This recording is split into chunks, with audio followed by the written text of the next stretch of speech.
Amén. Demos gloria al Señor. Se pueden sentar, hermanos, y vamos a tomar un texto de la palabra del Señor. La segunda carta del apóstol San Pablo a los Corintios. Vamos a tomar aquí el capítulo número 9.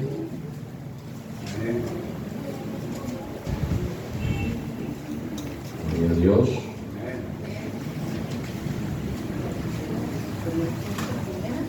Segunda de Corintios, capítulo 8, versículo 9. Es el texto que voy a tomar. Gloria a Dios. Estemos, hermanos, orando por las familias que mencionamos aquí. Y les pido oración también por mi familia, por mi salud también.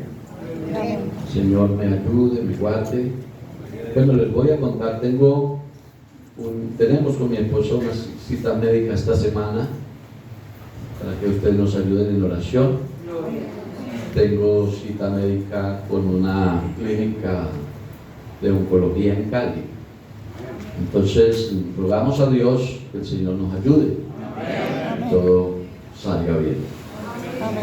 Dice la palabra del Señor de la siguiente manera: porque ya conocéis la gracia de nuestro Señor Jesucristo, que por amor a vosotros se hizo pobre, siendo rico, para que vosotros con su pobreza fueseis enriquecidos.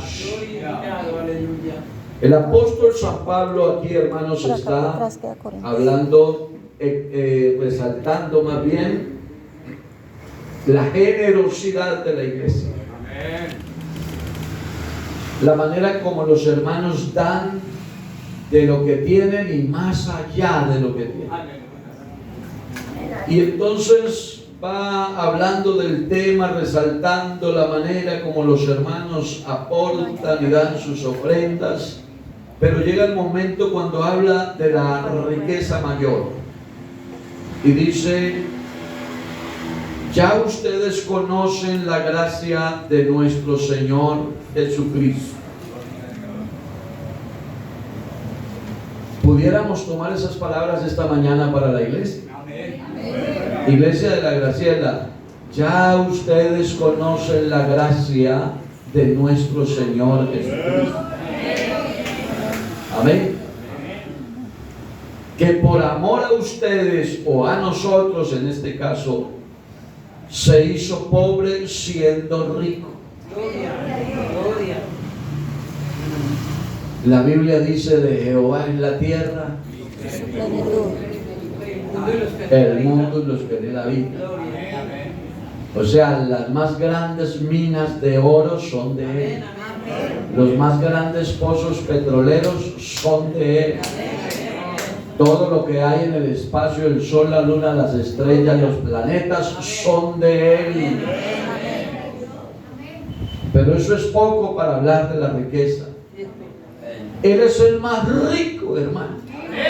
Pero dice la Biblia: siendo rico, se hizo pobre. Ese es el amor. Y es la verdadera riqueza, aleluya. Para nosotros dice: se hizo pobre para que con su pobreza fuéramos nosotros enriquecidos. Y oíamos esta semana la palabra, porque yo le pongo cuidado a la palabra. Dios me habla a mí mucho. Y alguien predicaba esta semana y decía: no ande con la cabeza agachada. No ande pensando que usted es un pobrecito por ahí. No. Pobrecito el diablo que ya no tiene esperanza. Usted y yo, hermanos, hemos sido enriquecidos con la gracia de Dios, con el regalo de Dios. Hemos sido enriquecidos. Ya ustedes saben, dijo Pablo, que él siendo rico se hizo pobre para que nosotros con su pobreza fuéramos enriquecidos. Hablar de las riquezas es un tema amplio en la Biblia habla mucho del tema. Y hablar del manejo de las riquezas, hay quienes saben administrar riquezas y hay quienes no saben. Además hay quienes pueden acumular riquezas, pero no tienen, la Biblia dice en Eclesiastés que hay personas a las que Dios les da acumular riquezas, pero no les da el don de disfrutarlas. Y hay personas a las que reciben riquezas, pero no tienen el don de administrarlas. ¿Cómo le parece que un altísimo porcentaje de las herencias que reciben las personas son mal administradas? Casi nadie maneja igual las cosas como las maneja el que realmente le costó hacerlas. ¿Cierto? Y en la Biblia encontramos muchos ejemplos, pues esto es como la introducción, pero vea, hermanos, por ejemplo la parábola del hijo pródigo. El hijo pródigo tenía un padre rico. ¿O qué? Tenía un padre rico. Y un día reclamó la herencia. No fue ni siquiera que pidió el favor, lo hizo de una manera... Sí, porque él no dijo, papá, ¿será que es posible? Yo todavía no tengo la edad, usted todavía no se ha muerto, pero él no llegó con esa diplomacia. Él dijo, papá, deme la parte de los bienes que me corresponde. Y la bondad del padre, fue la bondad del padre. Vea, si el padre pensara como pensamos nosotros, lo devuelves de un leñazo, decía mi mamá. Pero es la bondad del padre la que hizo, pues la Biblia no dice, pero yo sí me imagino que el papá algún consejo tuvo que haberle dado. Mi hijo, todavía no es la hora, espere un poquito, usted está muy joven. Alguna cosa le dijo, pero él dijo, déjeme lo mío que yo me voy. Y recibió la herencia y pensó que había cogido el cielo con las manos. Pero no todo el mundo sabe manejar las riquezas. La Biblia dice claramente que poquitos días después lo había gastado todo. Y hermano, cuando se acaban las riquezas, se acaban los amigos, se acaban tantas cosas. Y entonces él terminó por allá. Todos ya conocemos la historia. El asunto es que el único que tiene verdaderamente riquezas es el Padre. Al Padre nunca se le acabaron las riquezas. Él dijo, volveré a mi Padre, y cuando volvió, el Padre lo estaba esperando. Y el Padre no estaba arruinado porque el Hijo se llevó la herencia. El Padre no es porque... Es decir, Dios sin nosotros sigue siendo Dios. Si todos aquí dijeran un día, no volvamos a esa iglesia, que cierren eso, hermanos, Dios con eso no pierde nada. Él sigue siendo Dios. Pero nosotros sin Dios sí no valemos ni cinco. Entonces, mire, hermanos, dice la palabra del Señor que él reconoció, dijo, volveré a casa de mi padre. Y cuando volvió, el padre no estaba arruinado, ni quebrado, ni nada. El padre tenía el becerro gordo, el vestido nuevo, tenía con qué hacer la fiesta, tenía todo, hermanos. Porque ese es el Dios que nosotros tenemos. De lo que quiero hablar esta mañana, hermanos, es de esas riquezas. De esas riquezas que el apóstol San Pablo llama bendiciones. Bendiciones. Porque nosotros generalmente relacionamos mucho bendiciones con economía. Y la economía es una bendición, pero no son las mayores bendiciones. Es más, en algunos la bendición económica le daña las demás bendiciones. Entonces, no siempre hablar de bendiciones es hablar de economía. Y hermano, ¿y qué? ¿Cómo va? ¿Qué carro tiene? No tengo carrito tal, pero estoy esperando la bendición de Dios para subir el modelo. Hermano, ¿y qué? No estoy esperando la bendición de Dios para comprarme mi casa. y estoy como esperando la bendición de Dios para irme de paseo. Y claro, es una bendición la economía, pero esa no es la bendición más grande. Alabanzas al nombre de Dios. La Biblia habla de dos personajes, uno que había sido bendecido económicamente, que la Biblia ni siquiera le menciona el nombre, lo llama el rico. Y otro que sí le menciona el nombre, pero que no era rico, se llamaba Lázaro. Y resulta que la bendición más grande no era la económica. La bendición más grande era el tener a Cristo en el corazón. Alabanzas al Señor. Al final del tiempo la bendición fue para el que aparentemente era pobre. Amén. Claro, el rico no se condenó por rico, eso tampoco se puede enseñar. Ni el pobre se salvó por pobre. No, Señor. Aquí no hay que hacer un voto de pobreza para estar bien con Dios. No es cierto. Si tú dejas que Dios moldee tu vida, tú puedes ministrar o administrar lo que Dios te da y seguir siendo un hombre o una mujer humilde y sumiso y fiel a Dios. Entonces, ninguna de las dos. Pero sí se nota que en algunos la bendición económica, en vez de ayudarles, los afecta. Voy a tomar algunos textos de la Biblia.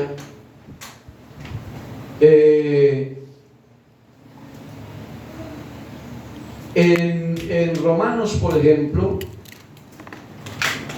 para mostrarles cómo el apóstol presenta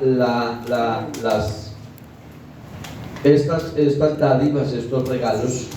Capítulo 15, verso 29, me llamó la atención este pasaje, este versículo, porque dice 15:29. El 28 dice: así que cuando haya concluido esto y les haya entregado este fruto, pasaré entre ustedes rumbo a España. Y dice el 29: y sé que cuando vaya a ustedes o a vosotros, llegaré con abundancia de la bendición del Evangelio de Cristo. Pablo le dice a los hermanos, a los romanos en Roma, les dice: yo voy para España y voy a pasar por ahí, pero cuando yo pase por ahí no voy a llegar con las manos vacías. Pero él no dice, les voy a llevar unos regalitos que digan Jerusalén, tierra santa. Como a veces son los regalitos que usted va a la costa y le trae el sombrerito volteado, le trae algo de recuerdos, o va de cafetero y le trae la maquinita de pelar café, o le trae el canasto, alguna cosa. Pero Pablo no dijo: les voy a llevar unas riquezas de aquí. Él habló de unas mayores riquezas. Cuando pase entre ustedes, sé que cuando vaya a ustedes, llegaré con abundancia de la bendición del Evangelio de Cristo. Hermanos, la persona que alguna vez llegó a la casa de nosotros o nos encontró en un parque o por allá en una finca, en una vereda o en la casa no sé dónde, y nos habló este bendito mensaje, esa es la persona que nos trajo el regalo más grande, porque nos trajo las riquezas del Evangelio. Amén. Voy a estar entre ustedes, les digo a los romanos, para llevarles alabanzas al nombre del Señor, la abundancia, no poquita, la abundancia de la bendición del Evangelio de Cristo. Entonces aquí el apóstol San Pablo lo que nos dice es que pues él quería llevarles esto a los hermanos de Roma, las bendiciones del Evangelio.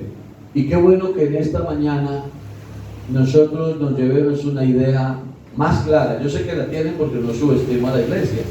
En la iglesia hay hermanos que saben más que el pastor. Pero no me es molesto recordarles y enseñarles y decirles en esta mañana que resaltemos un poco qué son las bendiciones del Evangelio. Amén.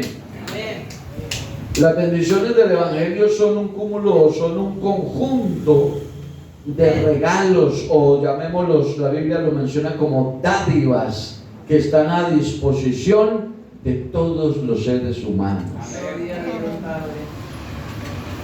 Por eso ese lema que ustedes ya me conocen, a mí ese es mi himno nacional, que lo menciono casi en todos los cultos. Vean, hermanos, nos tocó vivir la mejor época de la historia. ¿No lo creen?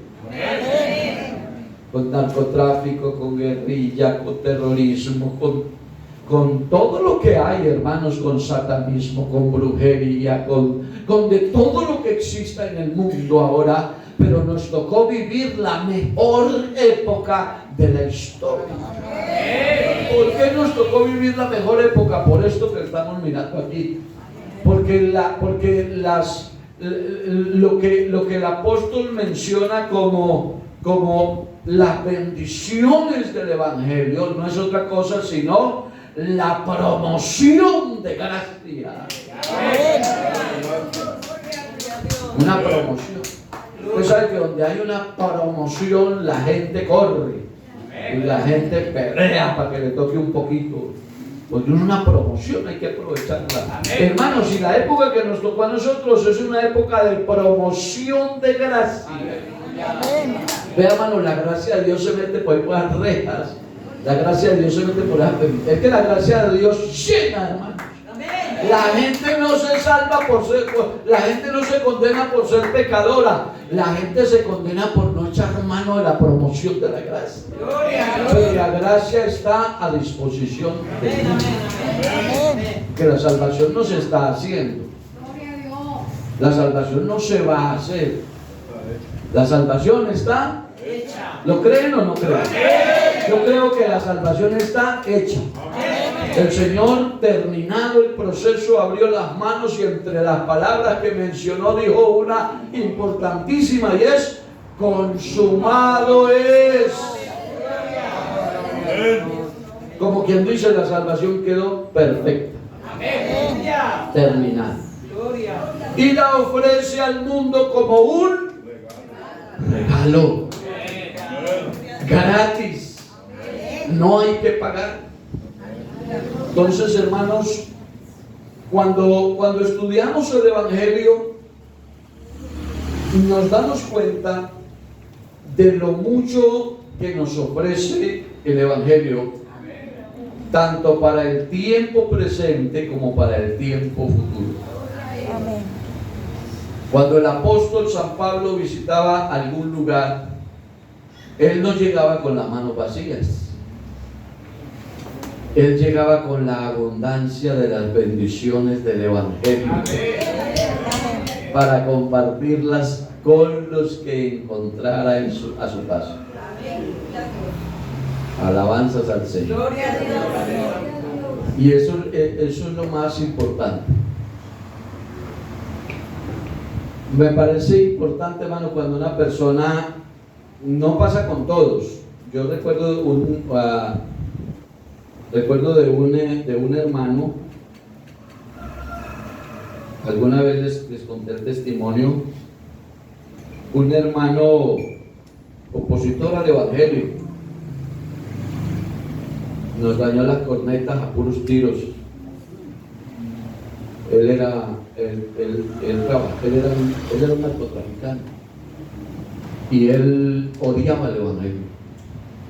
Y el pastor anterior, el que yo le recibí, le dijo: si me bautizas, la mujer te mata. Y el hermano le bautizó la mujer. Y el hombre le mandó a la gente a matar. Yo recuerdo que en esa época la doble calzada no era doble, era una sola. Yo no sé si se acuerdan que eso duró mucho tiempo, que era una sola. Arriba era doble. Y se fueron porque él se iba por ahí, porque él administraba la cruz y administraba acá, la ribera. Y se fue en la bicicleta, porque andaba en cicla el pastor. Y se fue en la bicicleta para terminar el culto y ya lo estaban esperando. Pero ese día el hermano decidió no irse por allá, se vino por acá por abajo, por la 14. Entonces al otro atentado dijeron, hay que esperarlo abajo. Y en esa época, ahí cerca del Club Colonial, una quebradita aquí, ahí lo estaban esperando. Y ese día no se fue por ahí. Y después dijeron, no, toca llegarle. Y esa semana hizo una redada a la DEA y cogieron en España, cogieron en varios países y en Colombia. Y ahí cayó el hombre. Entonces los señores se quedaron sin patrón. Porque eso lo testifico porque él me lo contó a mí. Porque el Señor me dio la oportunidad de bautizarlo. Pero ¿por qué les estoy contando todo esto? Porque cuando una persona recibe a Cristo en el corazón, eso le da un gozo tan grande. Eso le cambia la vida de una manera tan impresionante. Que es un proceso, claro. Eso de la noche a la mañana no es, porque los niños no nacen ni con dientes ni con bigote. Eso viene después. Y claro, el proceso no es fácil, pero la persona siente el gozo. Y él me visitaba y me decía, pastor, présteme el diccionario, tengo que sacar unas copiecitas para estudiar esto. Pastor, tiene libros y él vivía como todo inquieto con lo de la Biblia. Pero ¿sabe qué me llamaba mucho la atención? Que él tenía familia en Ibagué, tenía familia en Cundinamarca, tenía familia en Medellín. Y él me decía, la otra semana voy para Ibagué porque yo tengo que ir donde mi familia a llevar este mensaje. Y después me voy a ir para Cundinamarca porque allá tengo familia y me voy a ir una semana a compartirles este mensaje. Y entonces esto se acomoda mucho con lo que dice aquí la Biblia, porque el apóstol Pablo, donde iba, hermanos, él no iba con las manos vacías. Pero no hablamos de las cosas tangibles, de las cosas materiales. Él iba con algo más valioso. Amén. Él iba con un mensaje poderoso. Y bueno, yo no sé el comportamiento, el testimonio, no sé el hermano, creo que él todavía está en la iglesia, le gusta evangelizar, él está en la iglesia, de pronto se oyen cosas de él, no sé, pero está en la iglesia y evangeliza. Entonces, hermanos, eso es muy importante, hermanos, porque la palabra, el mensaje de la palabra de Dios es la riqueza más grande. Yo espero que la iglesia entendamos eso. Que no pensemos que esto es una obligación de Dios, que tenía que recogernos y llamarnos, y que es una obligación de Dios que tenía que tratarnos así. Nada, hermanos, esto es una cosa que no nos merecíamos ninguno. Aquí derechos no tenemos. Hay hermanos que reclaman derechos y no quiero que ninguno se me incomode con lo que digo aquí, pero a veces reclamamos derechos y nosotros no tenemos derechos. Aquí el único que se merece la honra, la gloria, la adoración, la alabanza, al que hay que darle los honores, al que hay que poner en alto, se llama Jesucristo, el Rey de Reyes y Señor de Señores. ¡Aleluya! Las bendiciones del Evangelio, las riquezas de su gracia. Una de esas bendiciones, hermanos, de esas riquezas, pues es el perdón de los pecados.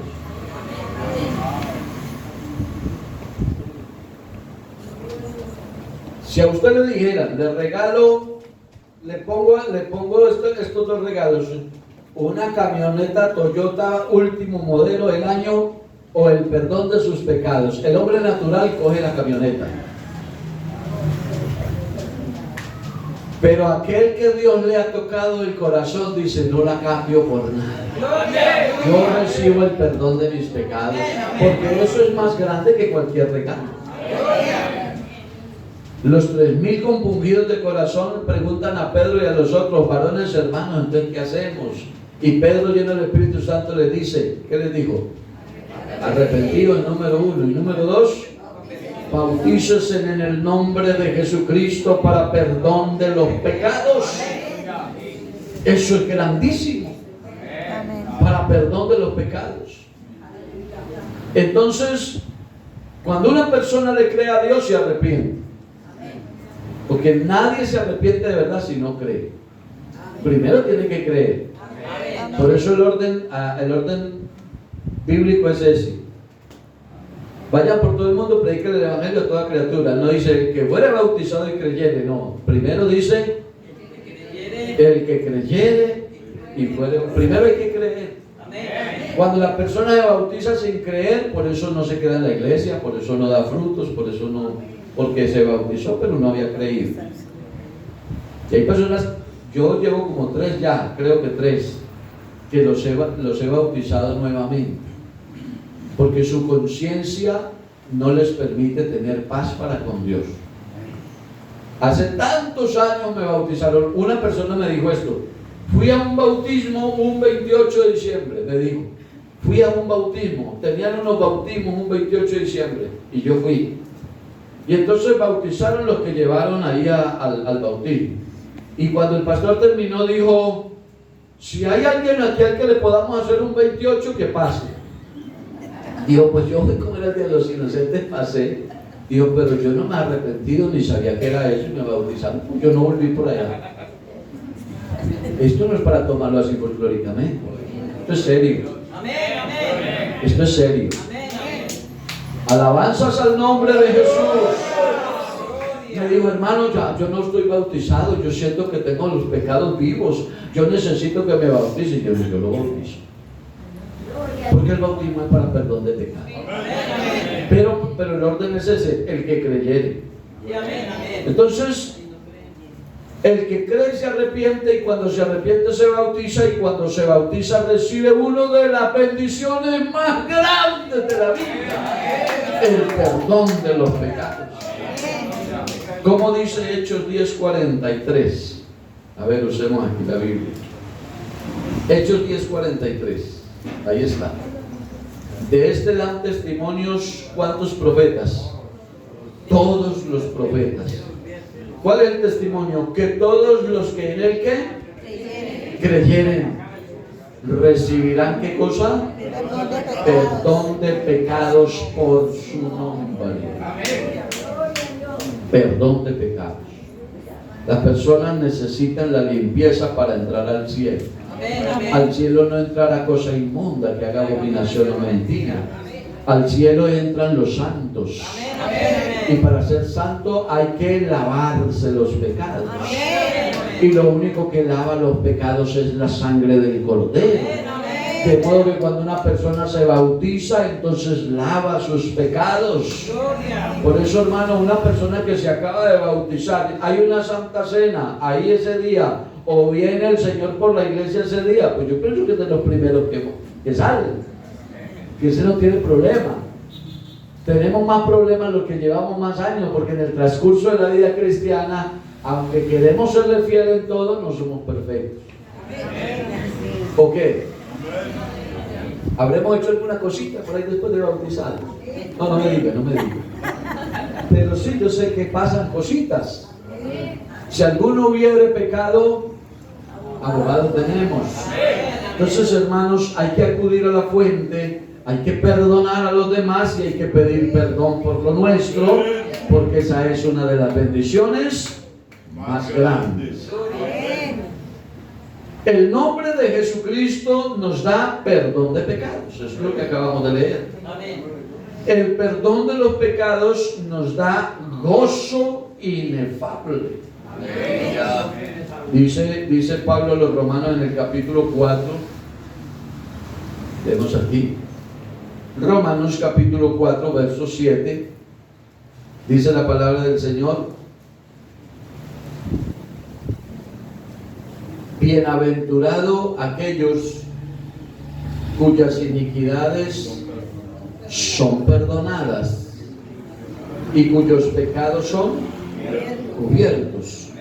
Bienaventurado el varón a quien el Señor no inculpa de pecado. ¿Habrá alguien al que no se inculpe de pecado?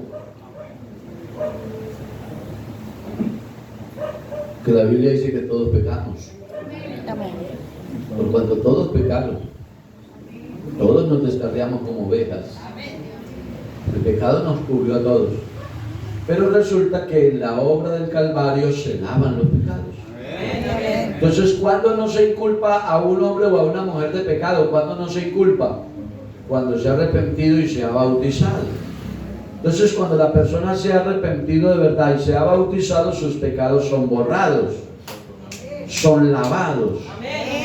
Entonces Dios mira a esa persona y en esa persona no ve pecado, lo ve santo. Lo ve santo. Por eso Pablo, para referirse a la iglesia, habla de los santos. Porque en la iglesia somos santos. Sin ser jactancioso y pensar que somos más que los demás. Pero ¿qué culpa tengo yo si la Biblia dice que somos santos? Hay que decir lo que la Biblia dice. Somos santos. Claro, somos santos con defectos. Y somos santos, es decir, la Biblia habla del tesoro que el Señor coloca en vasos de barro. El tesoro es Él. Los vasos somos nosotros. Y claro, por ser vasos de barro somos imperfectos. Entonces por eso es que Dios a la iglesia le da dones y ministerios. Por eso. Leas Efesios 4 y verán que ahí dice que Él mismo constituyó a unos, a otros profetas, a otros evangelistas, a otros pastores y maestros. ¿Y para qué? A fin de perfeccionar a los santos. Porque los santos necesitan o necesitamos ser perfeccionados. Yo sé que este mensaje que estoy predicando esta mañana aquí no será para todos. Perdón, pero sé que a unos pocos el Señor con este sencillo mensaje nos está perfeccionando. Porque para eso son los dones. El pastor, el maestro, el apóstol, el profeta, son ministerios dados a la iglesia para perfeccionar a los santos. Demos gloria a Dios. El perdón no es una recompensa. Qué bueno eso tenerlo claro. A nosotros nos enseñaron en la religión tradicional que el perdón se lo ganaba con obras. Cumplan los sacramentos de la ley de Dios, mi hijo. Y si no, para la paila mocha. Pero la Biblia no dice eso. Amén, amén. La Biblia no dice que el perdón se gana con recompensa. No es una recompensa por lo que uno hace. Dios no lo perdona a usted los pecados porque usted le da de comer al que pasa con hambre. Eso es un deber que tenemos, pero eso no le garantiza a usted perdón. Que se porta bien con la mamá, que le ha sido toda la vida fiel a su mujer o a su esposo. Eso es un deber que usted tiene, pero eso no le garantiza. Porque el perdón es un regalo. El perdón es una dádiva de Dios. Dios, a través de su gracia, nos regala el perdón. Alabanzas al nombre del Señor. Efesios, me recuerdo el Efesios capítulo 2, verso 8 creo que es. Porque por gracia sois salvos por medio de la fe. Y esto no es que se lo ganaron ustedes, esto no es de ustedes, esto es un regalo de Dios, lo dice el verso 9 creo. Entonces mire hermanos, el perdón no se gana. Alabanzas al Señor. No es una recompensa, sino que el perdón es ese derramamiento de la gracia de Dios. El gozo del perdón se muestra solo de una manera. Capítulo 4 de Efesios, versículo número 2. Efesios 4. El 1 dice: Yo pues preso en el Señor os ruego que andéis como es digno de la vocación con que fuisteis llamados, con toda humildad y mansedumbre, soportándoos con paciencia los unos a los otros. Y dice el verso 5, el verso 3, solícitos en guardar la unidad del Espíritu en el vínculo de la paz. Aquí habla de la unidad del Espíritu. Este no es el pasaje que iba a leer. Pero sí nos enseña la Biblia que, iremos por aquí al final, antes de venirnos unos con otros, dice el verso 32, misericordiosos, perdonándoos unos a otros, como Dios también os perdonó. Este es el texto. Como Dios también os perdonó a vosotros en Cristo. Sean buenos los unos con los otros, sean misericordiosos, perdónense unos a otros, como Dios también los perdonó a ustedes en Cristo. Es decir, que el perdón es una de las bendiciones del Evangelio, pero que el perdón es tanto de Dios para con nosotros como de nosotros para los que nos rodean. Amén. Así como Dios nos perdonó a nosotros, así hay que perdonar a los demás.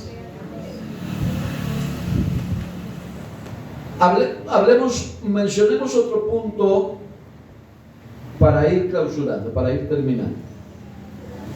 La justificación de la culpa. Eso es una bendición del Evangelio. Amén. Una bendición del Evangelio. La justificación. Cuando hablamos de justificación, hablamos de un tema jurídico.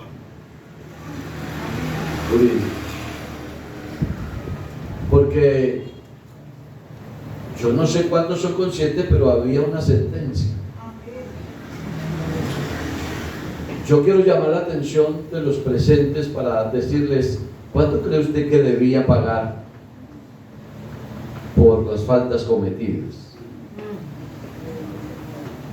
Si se juzgara, si se hiciera un juicio, ¿cuánto habría que pagar? Si Dios nos permitiera vivir 5.000 años y nos condenaran a 4.000 en la cárcel, ¿alcanzaríamos a pagar? No. Hermano, la deuda es muy grande. De modo que, vea, así como hablamos de que el perdón es una de las grandes bendiciones del Evangelio, la justificación también lo es. ¿Qué es justificar? ¿Cuál es la función de un abogado? La persona que se mete en problemas, en líos jurídicos, lo primero que piensa es: necesito un abogado. Porque el abogado sabe las leyes, el derecho. Y el abogado, a través de la legislación del derecho, entonces el abogado lo que hace es representarlo a usted, porque él sí sabe cómo poderlo justificar. Todo el mundo dice, ese hizo, yo lo vi, y él tal cosa, pero el abogado con las leyes, con la Constitución, va ante el juez y demuestra que no, que todo el mundo lo señala, pero que eso no es cierto, y termina convenciendo al juez para que el juez dicte sentencia y diga, lo declaro inocente. Y por eso usted oye gente diciendo, qué injusticia la de este país, aquí no hay justicia, que le caiga la justicia divina porque aquí no hay. Oiga, hermanos, ¿qué abogado podría llevar tu caso? El único abogado que puede llevar el caso de nosotros se llama Jesucristo. El único. El único. Lo tremendo es que Él no te pide un adelanto para empezar el proceso. Porque ¿cuánto habría que darle? Pero es más, cuando piden la fianza por el problema no te pide nada para pagar la fianza, sino que leímos el texto al comienzo, ¿no? ¿Cuál fue el texto base? Al Dios muestra su amor. 2 Corintios 9, 8-9. Que Él siendo rico se hizo pobre para que con su pobreza nos enriqueciera a nosotros. O sea, muy rico Él, muy rico. Pero dijo, ¿y estos cuánto deben? Dijo, no, pues la deuda es mucha. Dijo, yo me lo gasto todo, pero yo pago por ellos. O sea, Él era el único abogado. Y vea, aprovechemos esto, hermanos. Aprovechemos esto. Porque Él ahorita es el abogado. Pero Él está para ascenderlo. Está para ascender de cargo. Y va a llegar el momento cuando ya no va a ser abogado. Él va a estar sentado como juez. Y cuando Él esté sentado como juez, el asunto es distinto. En tu nombre, Señor, hicimos esto y mire que el otro. Y dice, no los conozco. Aprovechemos. Alabanzas al nombre de Dios. Entonces, Él se pone en el medio, Él es el mediador. La Biblia dice, porque no hay otro mediador entre Dios y los hombres, sino solamente Jesucristo. Pero no se queda ahí, Jesucristo, hombre. Y Él es nuestro sustituto. Él es el que se pone en lugar de.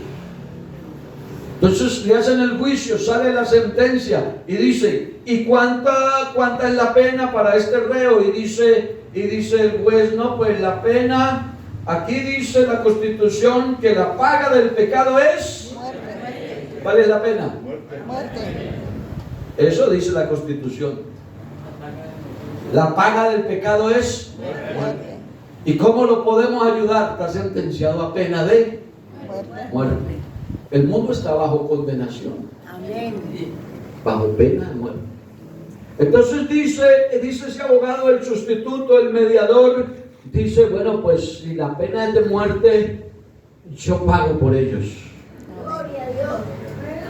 Pero es que no es cualquier muerte. No te van a poner la inyección letal que te deja dormidito y te vas y ya. Ni te van a poner la descarga eléctrica que no sientes la muerte. No, dice, primero tienes que pasar el proceso de la tortura. Porque, hermanos, cada latigazo en el cuerpo del Señor. Aleluya. Gloria a Dios. La corona con espinas rasgando la frente, la piel del maestro a sangre fría, hermanos, la sangre corriendo por su rostro, manchando sus vestidos, corriendo su espalda hecha un nazareno, porque el látigo romano rompía cada que caía fuerte sobre la espalda del maestro, la pesada cruz y él caminando rumbo al Gólgota. Pero él nunca se hizo a un lado, él nunca dijo que se vayan todos al infierno, nada. Él siguió avanzando hacia el monte de la calavera. Alabanzas al nombre del Señor. Y cuando llegaron al monte, cuando estaban arriba en la cúspide de la montaña, a él no lo cogieron los soldados a la fuerza, el uno de un lado y abra la mano, no. Él voluntariamente abrió sus brazos sobre la cruz. Y vinieron los soldados con los clavos y el martillo y clavaron, horadaron sus manos sobre el madero, sus pies los clavaron sobre el madero y a sangre fría lo levantaron a pleno sol y lo dejaron que se muriera colgado en el madero.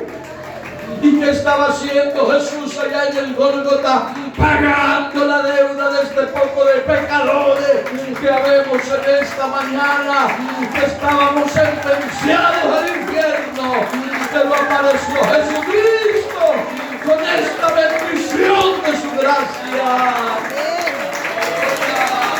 A su nombre sea la gloria. A su nombre sea la gloria. Es importante que usted sepa cuáles son las bendiciones del Evangelio. Las bendiciones del Evangelio no es el salón bonito. Las bendiciones del Evangelio no es el aire acondicionado, hermanos. Las bendiciones del Evangelio no son las sillas abollonadas, ni los instrumentos de marca, ni los micrófonos finos, ni los altares bonitos, ni las luces de colores. Hermanos, las bendiciones del Evangelio van más allá de todo eso. La bendición del Evangelio es el perdón de los pecados y la justificación del pecador. A su nombre sea la gloria. A su nombre sea la gloria. A su nombre sea la gloria. Hermanos, si el mundo te señala, si el mundo dice esa era, este era, aquel era, señálele el Calvario y dígale: que hubo alguien que pagó por mí y ahora ya no soy lo que era. Pablo, hablando de la iglesia, dice: y esto erais algunos, mas ya habéis sido lavados, ya habéis sido santificados en el nombre del Señor Jesucristo y por el Espíritu de nuestro Dios. La sangre del Cordero cayó sobre nosotros. La sangre de Cristo descendió sobre la iglesia y nos lavó, nos limpió. Y hoy gritamos a los cuatro vientos que somos salvos por su gracia y por su misericordia. Gloria a Jesús, que es digno de ser alabado y de ser glorificado.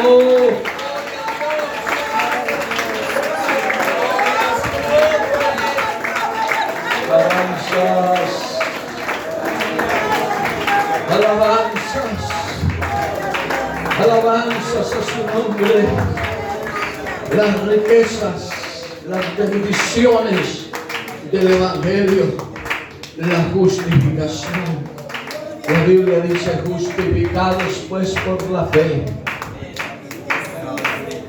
tenemos paz para con Dios. Gloria a Dios. Y es que la única manera de tener paz para con Dios es cuando los pecados son perdonados. Persona que entiende el Evangelio y no se ha bautizado, hermano, no duerme tranquilo. El que entiende.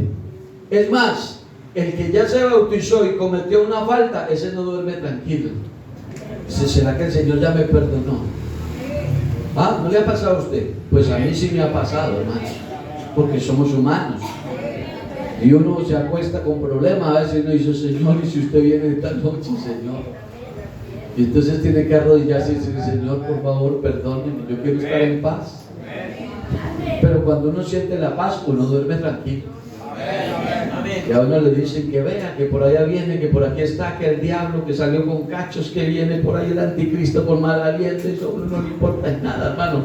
Nosotros vamos a ser seguros en el Señor. Seguros en el Señor. Iglesia, el mensaje de esta mañana es con ese fin, que nosotros entendamos lo que son las bendiciones del Evangelio. Porque cuando entendemos eso, vivimos en paz. Vivimos felices.